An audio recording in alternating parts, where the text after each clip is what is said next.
Kanyang ama, bumaba ka muna diya tayo kakain na. Oo, susunod na ako. Anong ating ulam, kanyang ina? Ampalaya at saka isda. Ang sarap niyan. Maigi pa ako ipagtimpla mo na rin ng kape. Sige. Masarap magkape habang nakain.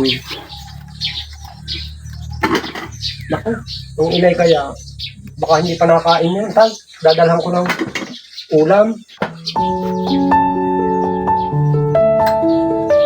Ayos na siguro. Saan mo dadalhin yan?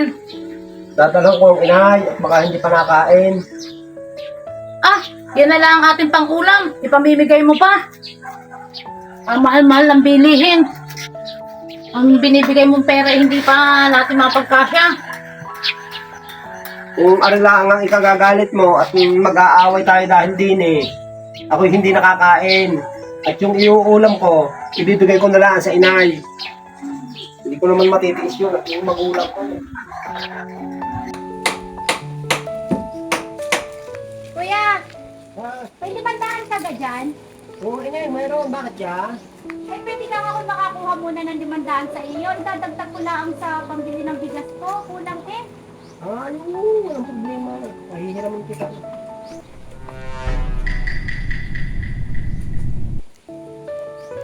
Ano yun? Eh, pwede kayo tukuyang sa katapusan ko na lang bibigay sa iyo at ang sahod ng aking asawa. Katapusan pa eh. Oo, inay, walang problema. Yun yung sisigurado lang na ibabalik mo sa katapusan, ha? Oo kuya, ibabalik ko to. At alam mo naman ang iyong ate. Sige. Salamat Oo. kuya.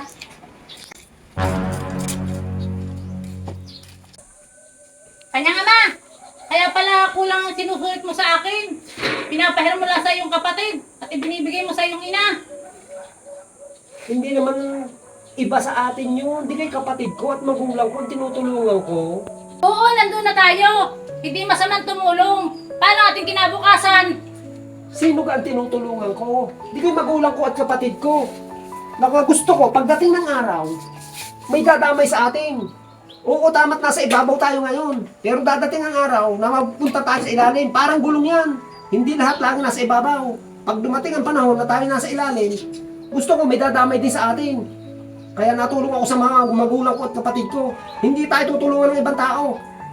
Dapat kami ang inuuna mo. At kami ang iyong pamilya ngayon.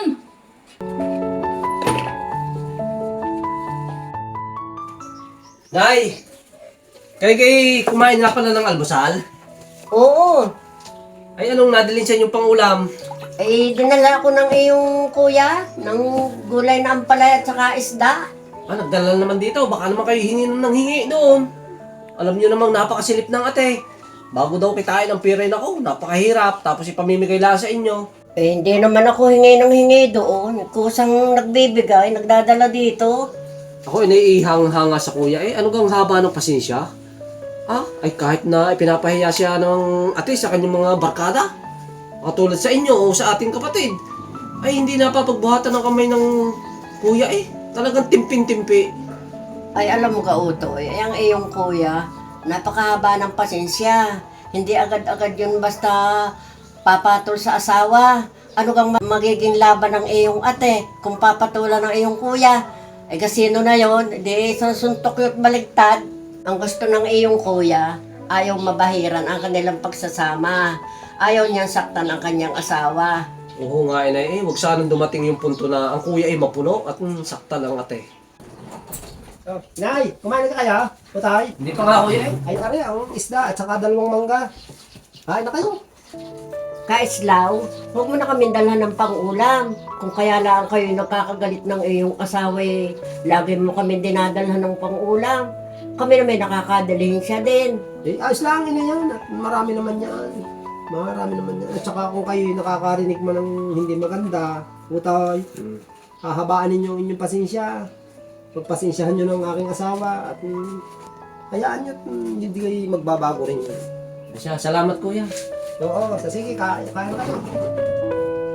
Kita niyo inay may dala naman ang kuya. Ay baka hindi alam ng ate. Nako, ay pag-uumpisa na naman ang away. Magkakagalit na naman yun. Hindi tayo nakikinaineng at tayo mga ngayon na iskinde. Nasaan kaya ang tao din ni kinakaislaw?